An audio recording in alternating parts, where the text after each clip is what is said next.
ನಾಶ ಮಾಡುವಂಥ ಮನೋಧರ್ಮ ಬೇಡ ಅನ್ನೋದು ಈ ಸಂದರ್ಭದಲ್ಲೇ ನಾವು ನೆನಪಿಸ್ಕೋಬೇಕಾಗ್ಯದ. ಏನೂ ಆಗಲಿ ಡಿ ಕೆ ಶಿವಕುಮಾರ್ ಅವರು ಹೇಳಿದ್ರಲ್ಲಿನೂ ಅರ್ಥದ, ಆದರೆ ಅದನ್ನು ಹೇಳೋದು ಇನ್ನೊಂದು ರೀತಿಯಲ್ಲಿ ಹೇಳಲಿಕ್ಕೆ ಸಾಧ್ಯದ, ಹೇಳುವಂಥ ಪ್ರಯತ್ನ ಆಗಬೇಕು. ಮತ್ತು ಮುಖ್ಯಮಂತ್ರಿ ಪ್ರಮೋದ್ ಸಾವಂತರಂತೂ ಇಂಥ ಮಾತಾಡೋದು ಏನೂ ಅರ್ಥ ಇಲ್ಲ. ಮಹದಾಯಿ ಯೋಜನೆ ಆರಂಭಿಸಲು ಕೇಂದ್ರ ಸರ್ಕಾರ ಯಾವುದೇ ಕಾರಣಕ್ಕೂ ಅನುಮತಿ ನೀಡುವುದಿಲ್ಲ. ಯಾವ ಆಧಾರ ಮೇಲೆ ಹೇಳಿದ್ದಾರೆ ನೀವು ಇದನ್ನು ಇಷ್ಟು ನಿಶ್ಚಿತವಾಗಿ ಮಾಡೋದಿಲ್ಲ ಅಂತೇಳಿ? ನಿಮ್ಮ ಬಿ ಜೆ ಪಿ ಸರ್ಕಾರ ಏನಾದರೂ ಹಂಗೆ ಹೇಳಿದ್ರೆ ಇಲ್ಲ.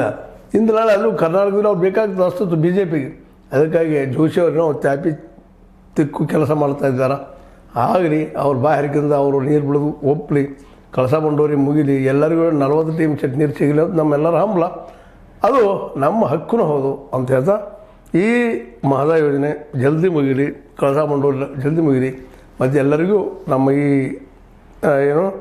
4 ಜಿಲ್ಲೆಗಳು ವಿಶೇಷವಾಗಿ ಬೆಳಗಾವಿ, ಹುಬ್ಬಳ್ಳಿ, ಧಾರವಾಡ, ಗದಗ, ಬಾಗಲಕೋಟೆ ಇಲ್ಲಿ ಬಂದ ನೀರು ಮುಟ್ಲಿ. ಎಲ್ಲರಿಗೂ ಒಂದು 40 ಟಿ ಎಮ್ ಸಿ ನೀರು ಬೇಕಾಗ್ತದೆ.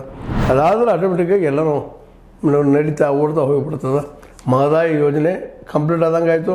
ಅನಗತ್ಯ ಕಾಂಗ್ರೆಸ್ಸಿಗರ ಪ್ರಚಾರ ಮಾಡೋಕ್ಕೂ ಹೊರಟಿಲ್ಲ. ಅದನ್ನು ಪ್ರಚಾರ ಮಾಡಿಸೋಂಥ ಸಂದರ್ಭವನ್ನು ಇವತ್ತು ಅದರೊಳಗಿನ ಸದಸ್ಯರ ಅಂದರೆ ಇಟ್ ಮೀನ್ಸ್ ನಮ್ಮ ಗೋವಾ ಚೀಫ್ ಮಿನಿಸ್ಟರ್ ಮಾಡ್ತಾಯಿದ್ದಾರೆ.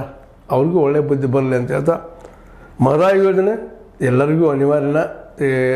ಗೋವಾಕ್ಕಾಗಿರ್ಬೋದು, ಕರ್ನಾಟಕ ಆಗಿರ್ಬೋದು, ಸರ್ಕಾರ ಅದರೊಳಗೆ ಕೇಂದ್ರ ಸರ್ಕಾರ ಇದನ್ನು ಯೋಗ್ಯ ರೀತಿಯಲ್ಲಿ ಈಗಾಗಲೇ ಮಾತಾಡಿದಂಗೆ ನ್ಯಾಯಾಧೀಕರಣದ ರಿಪೋರ್ಟ್ ಆಧಾರ ಮೇಲೆ ಅವ್ರವ್ರ ಬದುಕು ನಡೆಸುವಂಗೆ ಮಹದಾಯಿ ಯೋಜನೆ ಬಗ್ಗೆ ಯಾವುದೇ ತಡೆ ಬರದಂಗೆ ನೋಡ್ಕೊಂಡು ಹೋಗೋದು ಅಲ್ಲಿಯ ಸರ್ಕಾರ ಮತ್ತು ನಮ್ಮ ಸರ್ಕಾರ ಜವಾಬ್ದಾರಿ ಅಂತ ಹೇಳ್ತಾ ನಿಮಗೆ ಇದು ಲೈಕ್ ಆಗಿರ್ಬೋದು, ಲೈಕ್ ಮಾಡಿ, ಶೇರ್ ಮಾಡಿ, ಕಮೆಂಟ್ ಮಾಡಿ, ಜೊತೆಗೆ ಸಬ್ಸ್ಕ್ರೈಬ್ ನಿಲ್ಲಿಸ್ಬೇಡ್ರಿ.